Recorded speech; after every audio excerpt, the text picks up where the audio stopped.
Hi there, welcome back to my channel. Thanks so much for joining me today. My name is Janelle. In today's video, I am going to be doing my March TBR, also kind of my most anticipated books. Not to be pessimistic, but I doubt I'm going to get to all of these books in March, but they are currently the ones I'm thinking about all the time. I consistently am really wanting to read, and I would like for that to happen. So I think what I'm going to do is I'm going to go through each book, give you a very brief idea of what it's about, and read the first line from the book, because that's how I choose my books, both for purchasing and if I'm having trouble deciding what to read next. That's what I'll utilize to help decide, because I am a mood reader. So yeah, let's do that. So the first book I'm going to mention is Where the Falcon Flies by Adam Shoalts. This book I'm thinking about all the time.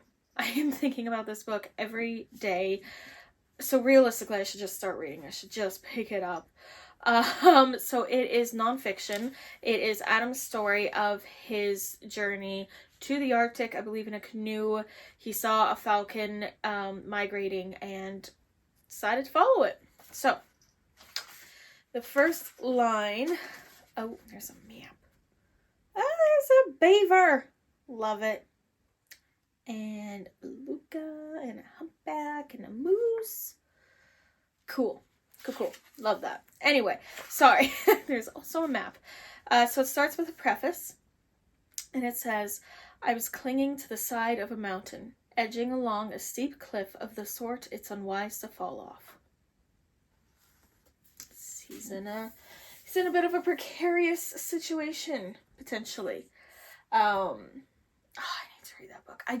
Every day I see it on my shelves and I'm like, that book. Yet I don't pick it up. Now, also in March is the Irish Readathon, which I've never participated in before. But I live in Northern Ireland and I love Irish fiction. So it's something I'd like to participate in. Honestly, this next book, I'm not even sure if it meets the criteria, but it's by an Irish author. So, by Northern Irish author, I believe. Yes, Northern Ireland. So, it is called Night Swimmers by Roisin McGuire. And I'm trying to actually remember what it's about. I literally read what it's about the other day. What is it about? Okay, right. So basically, our protagonist lives in this village. She hasn't left it since a traumatic experience. And a man comes to the village after a traumatic experience. So I don't know if it's going to be a romance. I don't know if it's just going to be a coming together to process grief. We shall see. But chapter 1. She heard them before she saw them. A cluster of brightly colored chickens, fussing at the water's edge, flapping and clucking. That was pretty good. Considering she's calling them silly little chickens. I can just imagine how they're behaving. Next, I want to read this so bad. I very recently learned about this book and then got it recently. And it just sounds incredible. So it's In Ascension by Martin McGuinness. And he's a Scottish author. And it involves water in a lot of ways, and I love books that have water involved. It's the winner of Blackwell's Book of the Year. I don't know what year. It's longlisted for the Booker Prize last year, I guess. So, I'll read a little bit of the blurb then, since I can't articulate that well, it seems. Leigh grew up in Rotterdam, drawn to the waterfront as an escape from her unhappy home life. Enchanted by the undersea world of her childhood, she exceeds in marine biology, traveling the globe to study ancient organisms. When a trench is discovered in the Atlantic Ocean, Leigh joins the exploration team, hoping to find evidence of the Earth's first life forms. What she instead finds calls into question everything we know about our own beginnings. So, the first line of this one. I was born in the lowest part of the country, 22 feet beneath the sea. What? I just think that one's gonna have me like, just you know? Just my mind boggled by it. Now, this one I'm actually reading. It's A Ghost in the Throat by Dwayne Ni Groifa. I'm sorry. Every time I try, I think I butcher it. So essentially, this is about a woman in modern day who knows of this poet from centuries ago who, upon finding her husband murdered, drank handfuls of his blood and wrote a sorrowful poem about it. And our modern day woman is obsessed with the poet and is finding correlations between their own lives. So I'm not quite halfway through it, but I don't remember the first line. I started it last year and I put it down for a bit. I started it during the summer and that just didn't feel right because it is quite gothic. At the start of every chapter, it does have a bit of the Gaelic, the Irish poem, and then an English translation. But it says, "This is a female text, composed while folding someone else's clothes." So, there's that. I'm enjoying it. There's a lot of picking up, putting down. But whenever I pick it up, I'm enjoying it. So, that's good. I'm also making my way through, and I don't really know how I do a first line for this, but I'm making my way through Seamus Heaney's 100 Poems very slowly, but I'm enjoying it. I'm just reading some here, some there. But I'd like to really carry on with it this month and definitely bite off a bigger chunk of it. I wonder if there's even just a short poem I can read. Let me see. I'll turn through a few pages.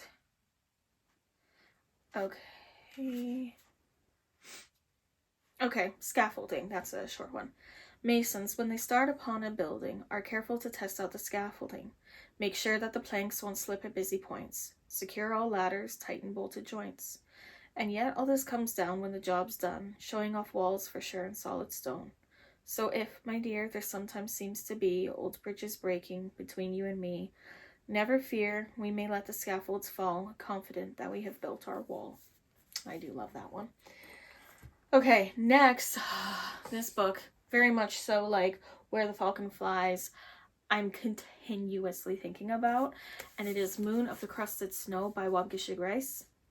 It is an indigenous dystopian novel about a community where the power's cut out and what happens from that and the characters that are involved in it. I keep looking up books to read if you like Station 11 because that was my top book of last year and I just really want to feel that again, and this one keeps coming up. So does The Marrow Thieves. So I maybe just need to look to my shelves. But let's see. I haven't looked at the first line of this one, I don't think. A crack echoed through the boreal landscape, a momentary chaos in the still afternoon air. I really need to read this. I love like landscape, like beautiful like scenery descriptions. So the second it said boreal, like I don't remember, if ever, the last time I came across that word used in a book. But like I grew up within the region of the boreal forest. I just keep feeling like I really need to read this book. But it's also hard because I feel like it's going to be incredible, so I keep putting it off for that perfect moment. And as Books Unbound says, that's becoming mashed potato, which I love that term. Now, I squealed last night. So the Women's Prize for Fiction no long list was announced last night. And on it was a Canadian author. And the book is And Then She Fell by Alicia Elliott. And I was so excited because in the timeline that I have followed the Women's Prize for Fiction, which has not been long, I wasn't immediately aware of any Canadian authors on the list. Ruth Ozeki won in 2022, so I was aware of that. But I think I kept forgetting she was Canadian, or maybe I didn't follow it as intensely that year. In whatever way it may be, I was so excited because I own this book. And yeah, I'm hoping, it bumped it up because I'm like, I want to read it while the prize is going on. So this, I continuously forget what this one is about, by the way. It is a Mohawk author. Yeah, Mohawk author. And the characters as well. It's something about everything seems picture perfect in her life. But she starts hearing things, I think.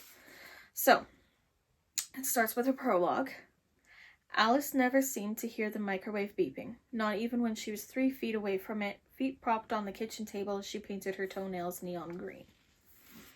I love that. That's, yeah, it has very much so the mundane, and that's something I love with majority of the Irish fiction I read. There's a lot of just the standard day-to-day, like, monotony of life, but written in a beautiful way, and I quite enjoy it.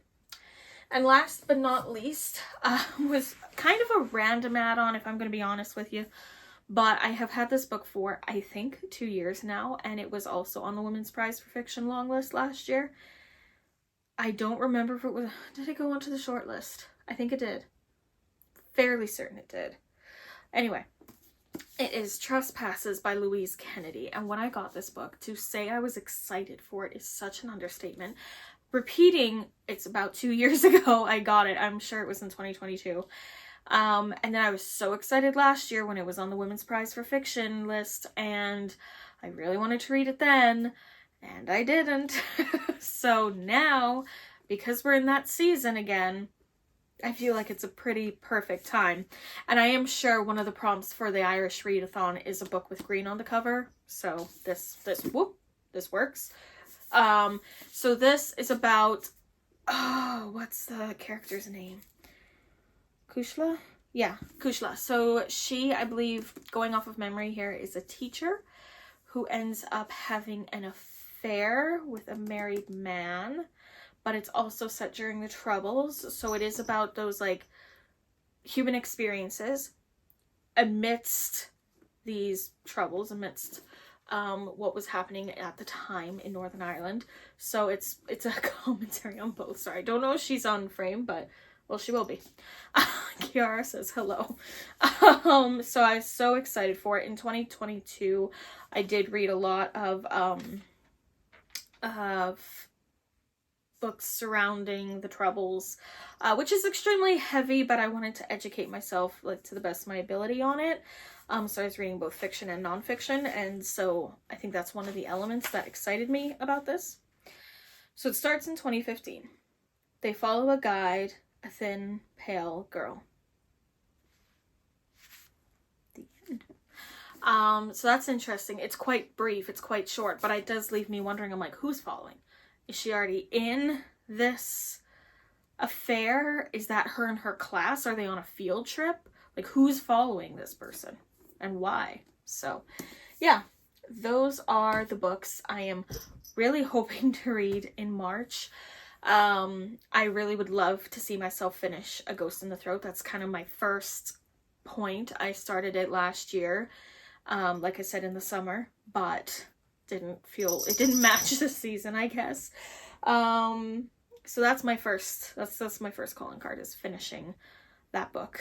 Because that's a goal I have for the year, finishing ones that have been, like, DNF'd for now, or DNFing them forever, seeing which way it goes. Yeah, so let me know if you've read any of them and what your thoughts are, if there's any you're extra interested about and want to see specific, like, reviews, reading vlogs for, because I love doing that. And yeah, I hope you have a fantastic March. I will see you in my next video. Thanks so much for watching. Take care. Bye.